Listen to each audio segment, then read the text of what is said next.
Welcome back to part 2 of sexual reproduction in flowering plant. So in the first part we try to understand the reproductive structure of a flower, that is male and female reproductive structure, androecium and gynoecium. So in my last video I have cleared you, or I have explained you in detail about androecium, and let me continue the same explanation in the part 2. So this was the last part where we wind up our part 1. So let me start with the part 2 to know about more about androecium. If you take the transverse section of your androecium, a male reproductive structure, you are going to see these are the thecas or the lobes which are situated. As the anther, we were trying to understand the structure of an anther. It is a male reproductive structure. It consists of a filament and anther, after the dehiscence it is going to give rise to microsporangium. So let me try to understand about in detail about the male reproductive structure, that is androecium. The anther is a tetragonal structure consisting of 4 microsporangia located at the corners, 2 in each lobe. Can you see the 4 tetragonal structure which is there in front of you, which bears the microsporangia? 4 microsporangial cells you are going to see in front of you. Okay, anther is tetragonal structure. It consists of four lobes. In each lobe you are going to get the microsporangium.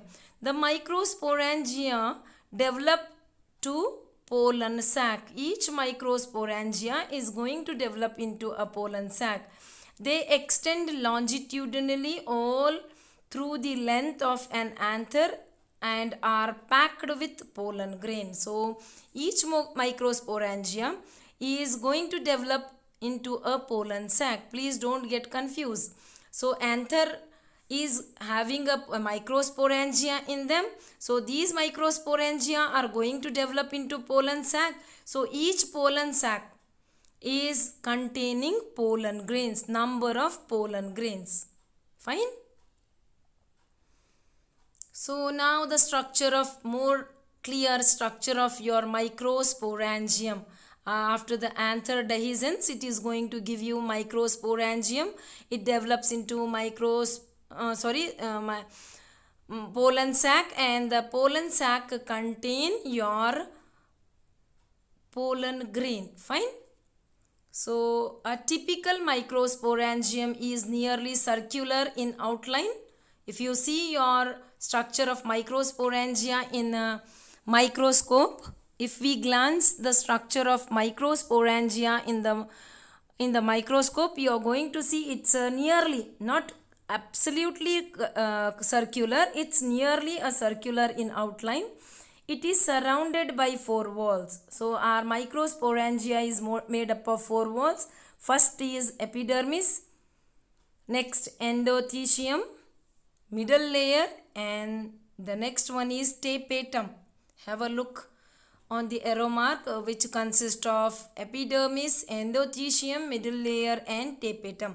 So you are supposed to remember this, because 5-mark question will come in the examination like explain the structure of microsporangia with a neat label diagram. So during that time you can draw any one among the 3. You can draw the first one, you can draw the second one which is on the left side, and another one is on your right side. The most correct one will be the right side, which comprises of all the walls. 4 walls is being clearly shown. So you can draw any one of that, and you are supposed to label the parts. It will come for 5-mark question, and you are supposed to say now what part will have what kind of function. So the outer 3 layers, that is epidermis, endothecium, and middle layer, give protection.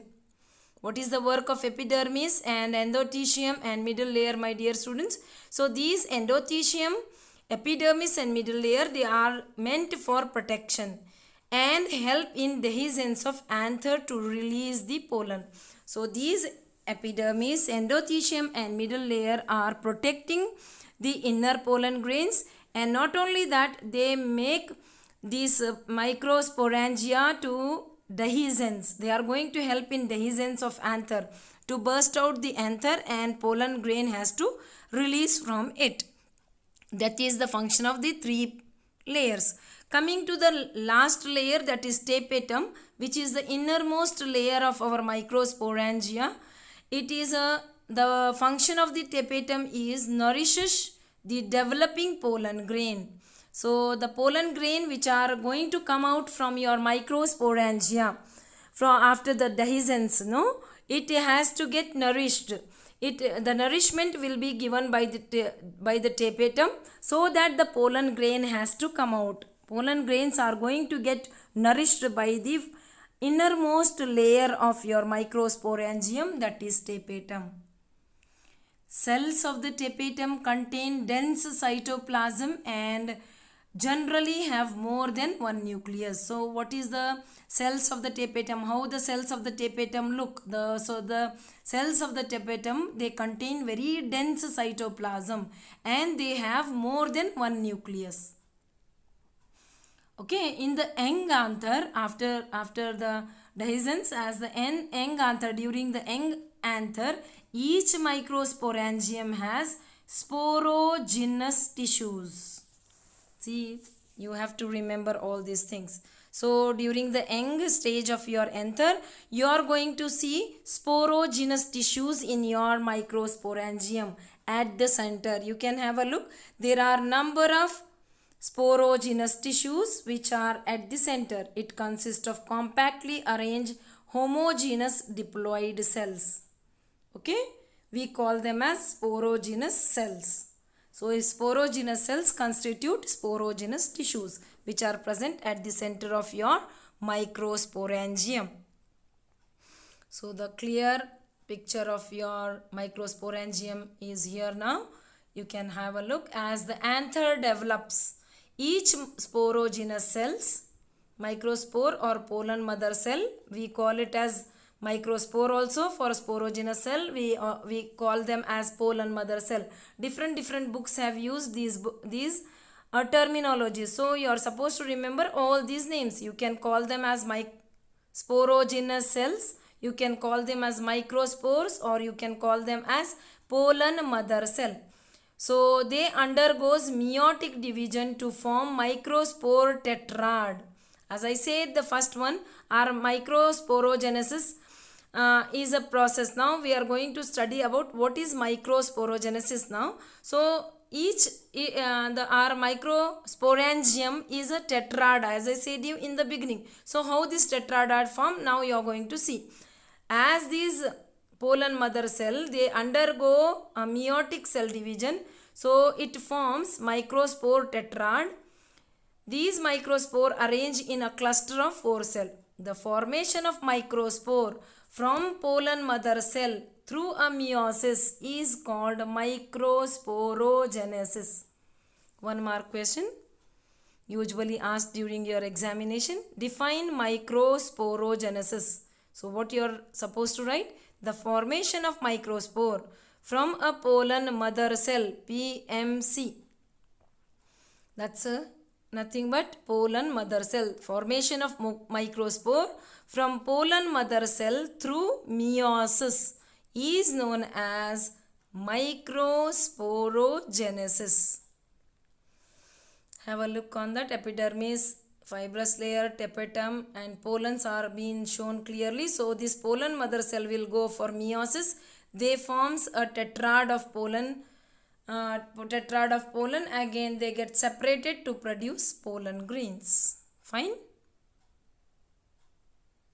So after the dehiscence, structure of a flower, see how the structure is going to change continuously. I am showing you from the beginning till now how it is happening. So as the anther matures and dehydrate, as I said you, dehiscence will occur after losing the water molecule present in the anther. So as this anther starts maturing, it dehydrate. The microspores dissociate from each other and develop into pollen grain. Each microsporangium contains thousands of pollen grain. They are released with the dehiscence of anther. As the anther mature, as it dehydrate, and it will further develops into pollen grains. That pollen grains, each microsporangium contains thousands of the pollen grain. They released they come out after the dehiscence as anther. So we'll continue our next part in our next session. Thank you.